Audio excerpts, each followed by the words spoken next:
Hello everyone, this is Dr. Aditya. MD versus DNB. This is again, whenever you're trying to decide your college, this is one thing that is definitely going to cross your mind. Should I choose MD or should I choose DNB? I'm not probably getting MD, I'm getting DNB. Should I go for a lower ranked MD branch or a better ranked DNB college or something on those lines? Always a confusion. So, first thing I will always say is choose branch over MD. Okay, like for a lot of you, confusion might be I'm getting DNB. Let's say I'm getting DNB radio, I'm getting MD derma. I will choose MD derma. And you wanted radio. Let's assume that's the case. An example, or let's say you're getting DNB medicine, but you're getting MD pediatrics. In all these cases, I would say choose branch over MD. Anytime, very very important. Always choose branch over MD. Yes, like in my previous video I talked about that. Yes, you can always do DM in adult after doing MD in pediatrics or DNB in pediatrics, but that is only valid if you're not getting, let's say, medicine and you're getting pediatrics. There will be some 3 or 5 thousand rank difference between when medicine ends and when pediatrics ends. So that is for those set of students who are probably wanted medicine, not getting not getting medicine, getting pediatrics. They can choose that. But if you're someone who's getting DNB medicine, not getting MD medicine but getting DNB medicine, then there is no reason you should choose MD pediatrics. Always choose your medicine if your medicine is your goal, if that is what you wanted, or let's say radio is your goal or derma is your goal. Choose that DNB in that thing. Very very important. Choose branch over MD versus DNB. Very important. Now the second confusion that comes is for someone with decent, much more decent rank, that I'm getting MD. Yes, I'm getting MD, but I'm getting MD at a slightly peripheral college, a college which is not in a tier 1 town, in a tier 2 town, or even a tier 3 town. And I'm getting DNB, I would be probably getting a DNB at a tier 1 city in Delhi, Bombay, Pune, something like that of sorts. Now, this is where I would say it is a gray area. This is where it's a gray area and the decision has to be individualized. There is no right answer to this simply because there is no wrong answer to this. You have to take this decision based on informed, you have to take an informed decision depending upon the information available to you and what your prospects are and what you want to do later in life. I'll first start with why DNB is not preferred. What are the cons of DNB that prevent people from taking DNB? Okay, what are the objective cons? From the government standpoint, there is no difference. From a degree standpoint, there is no difference, especially as far as corporates are concerned. There is no difference between MD and DNB. Let's get that out of the way. There is no difference between MD and DNB. If you go to Apollo, if you go to Fortis, see, this is my profile, I did my MD or I did my DNB. They are not going to judge you whether you did your MD or you did your DNB. Absolutely not. Okay. But what are the definite cons of DNB? Let's first discuss that. You should be aware of that. The definite con of DNB one is in government jobs. If you want to appear for, let's say, you want to become an assistant professor at AIMS, or you want to become an assistant professor in MAMC or any other government jobs, they say that DNB will be considered equivalent to MD for government job purposes only if the bed is 500 bed plus. Only if the hospital is 500 bed plus. The exact guidelines I'm not really sure, but you can check the guidelines, they are there. But this is one definite con. Unless if the number of beds in the hospital that you're going to join are like 200, 300, then probably you have to do 1 year extra of senior residency to catch up with MD, especially for government job. Not from a private standpoint, not from a corporate job point standpoint, but definitely from a government job point. Second con is, again, this is a variable con, but DNB in general, the pay is going to be between 40 to 45,000 rupees, not more than that. Maybe 50,000 rupees in some places. While in government MD, definitely depending upon state, in north you get, like, in Rajasthan it is 70, 80,000. In Delhi it's 1 lakh plus. In UP also it's, I think, 1 lakh plus. Bihar also has 80,000. South mein they are lower pays. The third major con is the pass percentage. The third major con is pass percentage. That the pass percentage is between 60 to 80%. But I don't consider this pass percentage to be a con, because I feel even if the pass percentage is 50%, you will pass after 6 months. And most government colleges have 1 year bond. Most government colleges have 1 year bond. So you technically have not lost anything, not lost any time period in that sense. Alright. So one really big pro of DNB is that there is no bond. And slightly better if your end goal is corporate, then there is absolutely no difference between MD and DNB. Right? So, like everything in my life, I would simply say, don't trust what is being there on the internet. What I am saying, I will also come with my own set of biases, right? Visit and then take an informed decision. Alright, by visit I mean that, let's say you are thinking that you are getting DNB in Delhi colleges, in Delhi institutes, then please over a weekend come here and talk to the residents themselves to get an actual idea. Okay, I can say, let's say for example, I know that DNB in Gangaram is really good, or DNB in Saint Stephens is very good, but I know this for a fact. I know Saint Stephens, Gangaram, Medanta, all these places have good DNB, but still, the informed decision is not when I'm saying it. The informed decision is when you yourself have talked with the residents, both at the places where you probably would get a DNB versus at the places where you will probably get an MD. That would be a best informed decision. I'll take my own example. For example, when I got All India rank 17, I was getting pediatrics, and I knew I would in second and third round I would get medicine. I was basically getting medicine and pediatrics at AIIMS Delhi. उस समय there was no PGI. PGI में my rank was not that great. I got 40th rank or something. But again, it was a good rank, but it wouldn't get the branches that I desire. So because again the number of seats are limited, there was no combined INI-CET. At All India rank 17, I was getting medicine and pediatrics at AIIMS. This is what I was getting. I was getting pediatrics in first round, and probably I knew for sure कि मतलब second third round तक medicine मिल जाएगी, which I eventually मिल भी गई थी. Radio in AIIMS had only one seat, which rank 2 had already taken. All India rank 2 had already taken. So obviously when you get a really good rank, the question comes to you that should you take radio. वो मेरे में भी दिमाग में आया था. Although my mind was always set on hematology oncology, but मेरे दिमाग में भी आया था that radio कर लेते हैं, right? Now I was getting radio in AIIMS Jodhpur, obviously. At that rank, I was easily getting radio in AIIMS Jodhpur, and AIIMS Jodhpur is an amazing radiology residency for those who know about that. But at that point of time in 2018, the radiology residency was 2 years old, 2 or 3 years old. It was great even at that point of time. I'm not going to say that it was not great. But for me, what I did, I actually took a trip to Jodhpur. I had my friends there. I talked with the radiology residents. The radiology program at Jodhpur was amazing. I was sure if I want to take radiology, I can easily take it at AIIMS Jodhpur.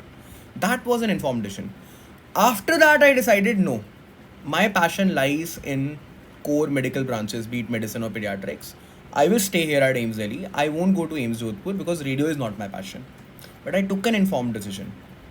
It was not that, oh, radio is really good, and AIIMS Jodhpur radio is really good, chalo, let's take AIIMS Jodhpur without even visiting. I went there, I saw the life of the residents, and then took an informed decision on what I want to do. The same is valid for you. Please take an informed decision. Don't listen to what I'm saying. If you have a list of, you will, from the past year, cutoffs, you will easily get to know that which college you will probably get and what range of colleges you will probably get. For DNB specifically, if there is some doubt, please go and visit that particular college. Okay. Now, there are certain places where I can slightly put my foot down and say DNB is definitely better as compared to MD. Those branches are, one is radiology, like definitely. And this is DNB at tier 1 city versus MD in peripheral college. This is what. A DNB in radiology from Gangaram is definitely better, as compared to MD in radiology from some government college in Maharashtra, for example. That's an example. Or a DNB in radiology from Apollo's, or DNB in radiology from good centers in Pune. I've made a video on DNB in radiology also. There are some centers in Chhattisgarh also. Those DNBs are definitely better as compared to MDs in peripheral government colleges. Some colleges in Bihar or some in Jharkhand. Again, this is not a reflection of the state. Don't get offended. But that's the truth. DNB in tier 1 cities for radiology definitely at times trumps MD in radiology from peripheral government colleges. I'll tell you why. I'm so confident about this opinion? Because there is no exposure to MRI in these government colleges. Radiology is a very instrument dependent branch. If there is no MRI, you won't learn MRI. Even if you report, let's say 10 MRIs during your residency, at least the exposure to MRI is there in DNB as compared to learning no MRI in a peripheral government college.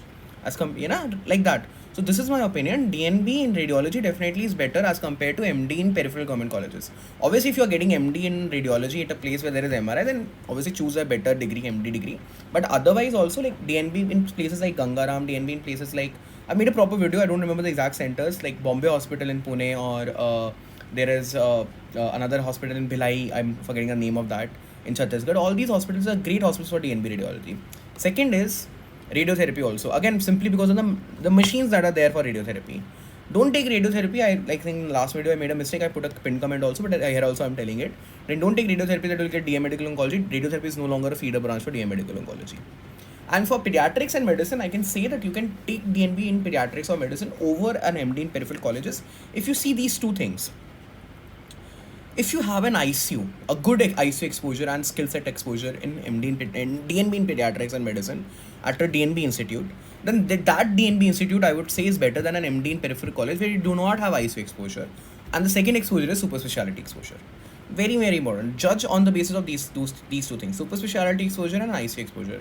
If you're getting an ICU exposure and super specialty exposure along with learning of some important skills like intubation, putting central lines in a DNB in a DNB hospital versus you're not getting this in an MD hospital. Skill probably you learn in MD obviously, but you're not getting a super specialty exposure, not getting any ICU exposure in a MD in peripheral college. A lot of MD colleges won't have an ICU proper ICU developed. Then definitely the DNB is actually better. When is DNB worse? Then I'll say DNB is worse if both the things are exactly the same. Then MD is probably better. Then in that point of time, obviously, why to take the risk of you are a DNB kind of a thing? Then take MD. The last thing I would like to say is that in this MD versus DNB battle, the one thing that actually matters is not whether you are MD medicine or DNB medicine or whether you're MD pediatrics or DNB pediatrics. If we take super specialty, for example, DNB hematology is preferred over DM hematology. Why? Because in hematology and in medical oncology also, in hematology and medical oncology and pediatric oncology also for that matter, the main thing that earns money, that's what the end goal is for a lot of us. Let's be very honest about that. Is bone marrow transplant. Bone marrow transplant is not there in so many government sector, in so many government hospital. They're giving you DM in medical oncology, but you're limited to chemotherapy.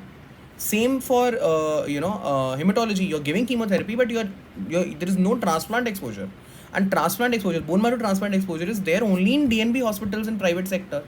And in those cases, for example, if I take the example of medical oncology, DNB super specialization at Rajiv Gandhi is considered is the one which is taken first over any DM in other hospitals.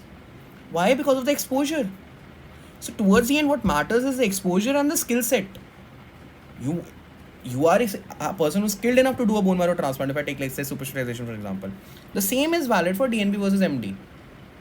If your skill set is getting more polished in a DNB hospital, then that DNB is better. Don't worry about that you're not getting an MD in front of your name. Okay. My simple request to everyone is make a list of DNB colleges and MD colleges. Try to talk to residents if you feel that Delhi is one you're getting. See what improves your skills more. For medical branches, as far as skills are concerned, what are the skills? Like, let's say for pediatrics, what are the skills that I'm talking about apart from obviously an exposure to patients? I'm talking about learning how to intubate. I'm talking about learning how to put central lines. I'm talking about how to put, umbilical artery catheterization or umbilical venous catheterization. These are the skills. Similar skills as far as MD in medicine is concerned also. Lines, lumbar punctures, bone marrow. They're doing bone marrow examination. There are centers where there is no bone marrow done in peripheral government medical colleges in MD. Why? Because obviously they refer all those cases, so residents don't even learn how to do a bone marrow examination. And obviously, compare it with a private center. It might be a DNB, but you're learning how to do these things, right?